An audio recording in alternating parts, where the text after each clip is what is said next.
Assalamualaikum warahmatullahi wabarakatuh.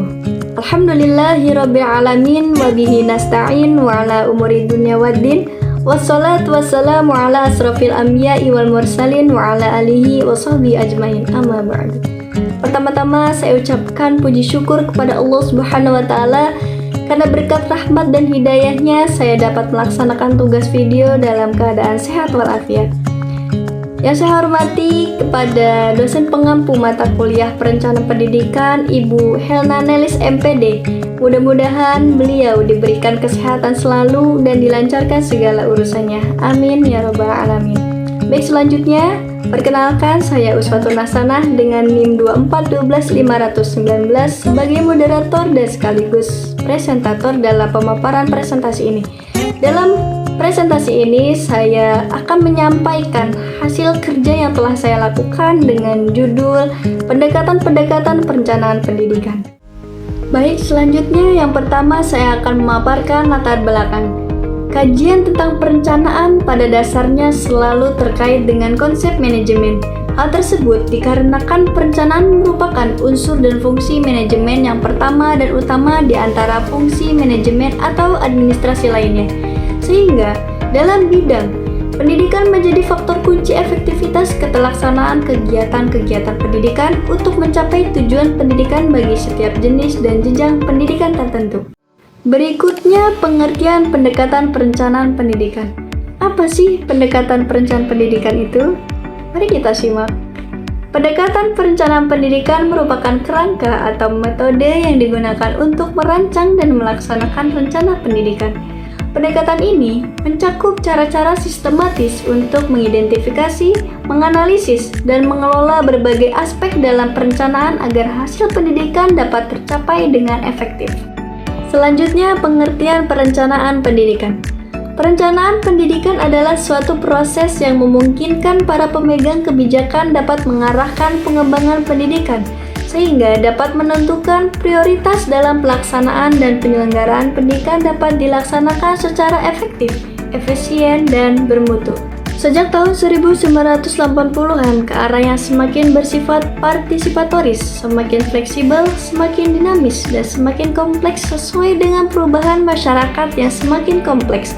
Perencanaan pendidikan semakin kurang teknokratik, misalnya dalam menentukan akses pendidikan, jumlah ruang kelas, jumlah bangunan, jumlah guru, dan jumlah sumber daya yang perlu disediakan. Ada beberapa pendekatan perencanaan pendidikan yang saya akan bahas pada pemaparan presentasi kali ini. Yang pertama ada pendekatan demografis. Apa sih pendekatan demografis itu? Mari kita bahas. Nah, menurut Educational Planning a Systematic Approach oleh Norman Longworth menyatakan bahwa pendekatan perencanaan demografis dalam pendidikan adalah metode yang menggunakan data dan analisis demografis untuk merencanakan dan mengelola sumber daya pendidikan. Nah, untuk pendekatan ini berfokus pada pemahaman pola pertumbuhan populasi, distribusi usia, dan karakteristik sosial ekonomi masyarakat untuk merancang strategi pendidikan yang sesuai. Dengan memanfaatkan informasi tentang jumlah penduduk, struktur usia, dan tren migrasi, perencanaan pendidikan dapat mengantisipasi kebutuhan pendidikan di masa depan dan mengalokasikan sumber daya dengan lebih efisien. Contoh pendekatan demografis menurut pakar ahli, salah satunya disampaikan oleh Evi Nurfidia Arifin dari Lembaga Demografi Universitas Indonesia. Dalam pendekatan demografis, data seperti umur, jenis kelamin, serta keberagaman etnis digunakan untuk memberikan gambaran struktur penduduk secara menyeluruh. Misalnya, dari data demografis bisa diketahui distribusi umur dan jenis kelamin yang akan membantu mengindikasikan pola konsumsi dan produksi dalam perekonomian. Selanjutnya, pendekatan yang kedua yaitu pendekatan school mapping. Apa definisi atau apa arti dari pendekatan school mapping ini? Nah, mari kita bahas lagi nih teman-teman. Untuk pengertiannya yaitu menurut Supriyanto 2016, school mapping adalah proses identifikasi dan analisis sebaran sekolah dan fasilitas pendidikan di suatu daerah ini melibatkan pemetaan lokasi sekolah, fasilitas pendukung, dan kondisi lingkungan untuk mengidentifikasi area dengan kebutuhan pendidikan yang belum terpenuhi. Itu tadi adalah pengertian dari school mapping itu sendiri, teman-teman. Nah, selain daripada kita mengetahui pengertian dari school mapping, kita juga bisa menganalisis atau membahas tentang tujuan dari school mapping ini. Nah, tujuannya itu apa sih teman-teman dari school mapping ini? Yaitu, pendekatan ini bertujuan untuk memastikan bahwa setiap wilayah, terutama daerah yang kurang terlayani, memiliki akses yang memadai ke pendidikan. Setelah saya sudah jelaskan dua pendekatan sebelumnya, yaitu tentang pendekatan demografis dan pendekatan school mapping, selanjutnya saya akan membahas atau memaparkan pendekatan yang ketiga, yaitu pendekatan educational extrapolation. Apa definisi atau apa pengertian dari pendekatan tersebut? Yaitu merupakan metode perencanaan pendidikan yang berfokus pada penggunaan data dan tren dari sistem pendidikan yang ada untuk meramalkan dan merencanakan perkembangan di masa depan. Pendekatan ini memanfaatkan informasi internal yang tersedia seperti data akademik, statistik keberhasilan siswa, dan hasil evaluasi kurikulum untuk memproyeksikan kebutuhan dan tren yang akan datang. Dalam pendekatan ini, analisis data historis dan tren saat ini memainkan peran kunci. Misalnya, jika data menunjukkan bahwa terdapat peningkatan kebutuhan akan keterampilan digital di kalangan siswa, maka perencanaan dapat merancang kurikulum yang lebih fokus pada teknologi informasi dan komunikasi. Contoh pendekatan intra-educational extrapolation.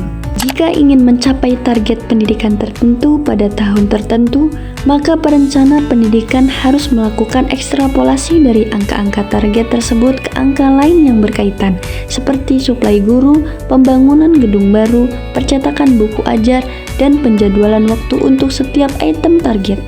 Itulah 3 penjelasan pendekatan perencanaan pendidikan yang saya paparkan atau saya bahas dalam presentasi kali ini. Mungkin sebelum menutup untuk sesi presentasi saya, izinkan saya untuk membaca kesimpulan dari penjelasan ketiga pendekatan tadi yang sudah saya jelaskan. Itu secara ringkas, ketiga pendekatan ini saling melengkapi dalam perencanaan pendidikan yang efektif.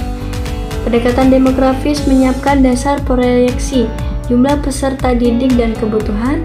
School mapping memberikan gambaran kondisi nyata dan demografis sekolah. Sedangkan intra-educational extrapolation mengeksplorasi kebutuhan sumber daya dari target yang ingin dicapai untuk menyusun rencana pendidikan yang terukur dan terarah. Ketiganya penting untuk memastikan pemerataan, kualitas, dan efisiensi pelayanan pendidikan. Itulah rangkaian video atau presentasi yang sudah saya jelaskan, dan itu juga termasuk hasil kerja yang telah saya lakukan. Mudah-mudahan teman-teman yang membaca atau menonton dan mendengarkan apa yang sudah saya jelaskan menjadi bermanfaat bagi kalian semua. Dan terima kasih sudah meluangkan waktu.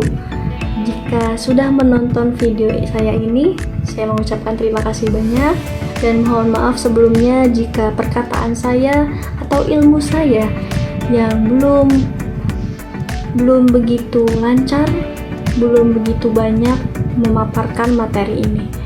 Sekiranya mohon maaf. Wabillahi taufiq wal hidayah. Wassalamualaikum warahmatullahi wabarakatuh.